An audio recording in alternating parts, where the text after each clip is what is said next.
దేవుని నామానికి స్తోత్రములు. అన్నయ్యకి నా వందనములు. కూడి వచ్చిన మీ అందరికీ నా హృదయపూర్వకమైన వందనములు.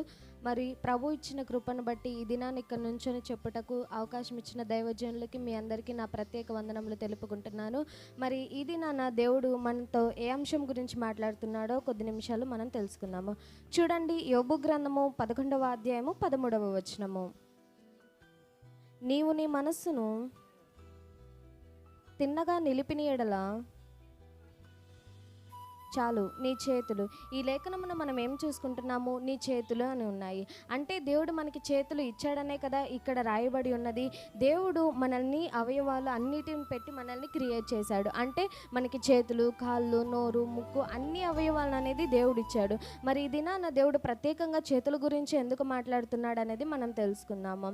మరి దేవుడు ఇచ్చిన ప్రతి ఒక్క వస్తువును బట్టి, అదేవిధంగా ప్రతి ఒక్క అవయవాన్ని బట్టి ఆయన్ని మహిమపరచాలి. అయా ఈ అవయవం నువ్వు ఇవ్వకపోతే నేను ఈ రోజున ఇన్ని బెనిఫిట్స్ పొందేదాన్ని కాదని చెప్పేసి ఆయన మేలుని మనం గుర్తెరిగి ఆయన మహిమపరచాలి. హల్లెలూయా. మరి మొదటి పాయింట్ మనం చూసుకున్నట్లయితే చూడండి, అపోస్తుల కార్యములు 20వ అధ్యాయము 34వ వచనము. 20వ అధ్యాయం 34వ వచనం. నా అవసరముల నిమిత్తమును నాతో ఉన్నవారి నిమిత్తమును ఈ నా చేతులు కష్టపడినవని మీకే తెలియను. చాలు. ఈ లేఖనంలో మనం ఏం చూసుకుంటున్నాము? చేతులు అంటే అవి కష్టపడుతున్నాయని చెప్పేసి అంటున్నారు. మరి చేతులు ఎలాగ కష్టపడతాయి? ఫర్ ఎగ్జాంపుల్ మనం పెద్దవాళ్ళనే తీసుకున్నాం అనుకోండి, వాళ్ళు జాబ్స్కి వెళ్తారు, పనులకు వెళ్తారు. అక్కడ ఏం చేస్తూ ఉంటారండి? జాబ్స్కి వెళ్ళారనుకోండి, ఫర్ ఎగ్జాంపుల్ బ్యాంక్ ఉద్యోగం తీసుకున్నట్లయితే వాళ్ళు ఏం చేస్తూ ఉంటారు? సిస్టంలో వాళ్ళ చేతులతో ఆపరేటింగ్ అనేది చేస్తారు. అక్కడ మనం ఏం ఉపయోగిస్తున్నాం? ఒక చేతుల ద్వారానే కదా. ఈ చేతులు లేకపోతే మనం ఎలా ఆపరేట్ చేసేవాళ్ళం? అక్కడ పని జరిగేదా? లేదు కదండి. మరి అక్కడ మనం కష్టపడి మన జీతాన్ని పొందుతున్నామంటే ఆ చేతులు ఉండబట్టే కదా. మరి మనం కొంతమందిని చూసుకున్నట్లయితే చదువులేని వారు పనులకు వెళ్తూ ఉంటారు కదండి. మరి అక్కడ పొలం పనులకు వెళ్ళినప్పుడు వాళ్ళు ఏం చేస్తూ ఉంటారు? ఆ చేతితోనే వాళ్ళు నాట్లు వేయటం కానీ, మిరపకాయలు కొయ్యటం కానీ, పత్తి తీయటం కానీ ఇలాంటివన్నీ చేస్తున్నారు కదా. మరి వీళ్ళు ఇలా చేస్తున్నారంటే ఇక్కడ ఏం ఉపయోగపడుతుంది? చేతులు అనేవి కదా. మరి వారి చేతులు వాళ్ళకి లేకపోతే వాళ్ళకి జీతం అనేది వస్తుందా? జీతం రాకపోతే వాళ్ళ కుటుంబం సాగగలుగుతుందా? లేదు కదా. మరి అందుకే దేవుడు ఆలోచించి నా బిడ్డలకి చేతులు ఇస్తే దీని ద్వారా వాళ్ళు కష్టపడి పని చేసుకొని వాళ్ళ జీవితాన్ని మంచిగా సాగించుకోగలరు అని చెప్పేసి అంటున్నాడు. కాబట్టి ఈ చేతులు మనం ఏం చేయాలి? ఆ పనులు అంటే మనం ఏం చేస్తున్నాం? జాబ్స్, ఉద్యోగాలే కాదండి. మనము తింటున్నాము, లేస్తున్నాము, అదేవిధంగా మన బట్టలు ఉతుకుతున్నాము, అంట్లు తోముతున్నాము అనేవి కూడా పనులే కదండి. మరి ఇలా ప్రతి విషయాల్లో మన చేతులు మనం ఉపయోగించుకుంటున్నప్పుడు, ప్రభువా ఈ చేతులు నాకు ఇచ్చావయ్యా, ఇవి ఇవ్వటం ద్వారానే నేను కష్టపడి మరి డబ్బులు సంపాదించుకుంటున్నాను, ఇవి లేకపోతే నేను పనికి రాను, నాకు ఉద్యోగం వచ్చేది కాదు, నా జీవనోపాధి నాకు జరిగేది కాదని చెప్పేసి ఆయన జ్ఞాపకం చేసుకొని ఈ చేతుల ద్వారా మనం ఎప్పుడు కష్టపడినా ఆయన జ్ఞాపకం చేసుకునే వారిలాగా ఉండాలి. మరి రెండవదిగా మనం చూసుకున్నట్లయితే ఆదికాండము 49వ అధ్యాయము 12వ వచనము.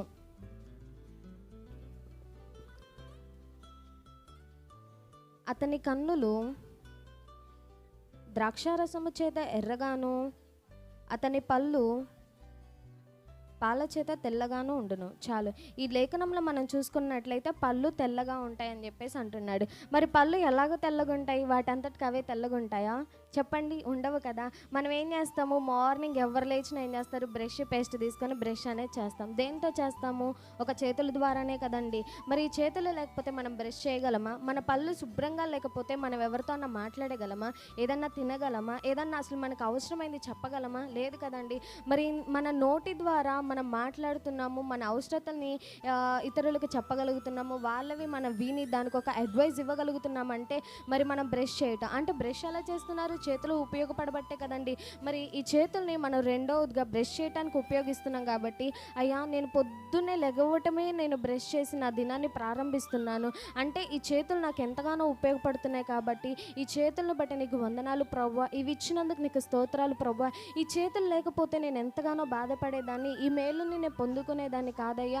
ఈ అవసరాల్లో నా చేతులు లేకపోతే నేను ఏమైపోయేదాన్ని, నాకు సహాయం ఎవరు చేసేవాళ్ళని చెప్పేసి ఆయన జ్ఞాపకం చేసుకోవాలి. నిజంగా దేవుడు దేవుడు ఎంత ప్రేమమయుడు, ఎంత జ్ఞానవంతుడు. మన కొరకు మనకి ఏ అవసరతలు కావాలో ఆయన ముందుగానే ఎరిగి ఆదాంకి అంటే ఫస్ట్ క్రియేట్ చేసిన ఆదాంనే కాబట్టి ఆయనకి చేతులు అవయవాలు అన్నీ పెట్టించాడండి.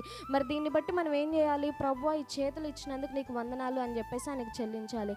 ఫర్ ఎగ్జాంపుల్ మనం తెలుసుకున్నట్లయితే ఏమంటున్నారు, ఒక ప్రోడక్ట్ తీసుకున్నాం, ఒక షాంపూ తీసుకున్నాం అనుకోండి, దానికి ఎక్స్పైరీ డేట్ ఉంటుంది కదండి. ఆ ఎక్స్పైరీ డేట్లోగా దాన్ని వాడామనుకోండి మనకు మంచిది. మనం పెట్టిన డబ్బులకి ఏమవుతుంది, మనకి అంటే పెట్టిన డబ్బులకి ఉపయోగకరంగా ఉంది, మంచిది అని చెప్పేసి అనుకుంటాము. మరి మన దేవుడు కూడా రక్తం ఇచ్చి మనల్ని కొన్నాడు కాబట్టి మన ఎక్స్పైరీ డేట్ అంటే మనం చనిపోయే లోపు ఆయన ఇచ్చిన అవయవాలను బట్టి ఆయన్ని బట్టి పొందుకుంటున్న మేలును బట్టి ఆయన మహిమపరచకపోతే నువ్వు నాకు అవసరం లేదు బిడ్డ, నువ్వు ఎక్స్పైర్ అయిపోయో వెళ్ళిపో అంటాడు. అప్పుడు మనం ఏం చేస్తామండి? దేవుడు రక్తం ఇచ్చి మనల్ని కొనుక్కుంటే మనం ఆయన మహిమపరచకుండా నరకానికి ఎలా వెళ్ళిపోతాము? అలా వెళ్ళిపోవటం మనకి న్యాయమా? మనకి సంతోషకరమా? దేవుడు దీన్ని బట్టి సంతోషిస్తాడా? లేదు కదండి.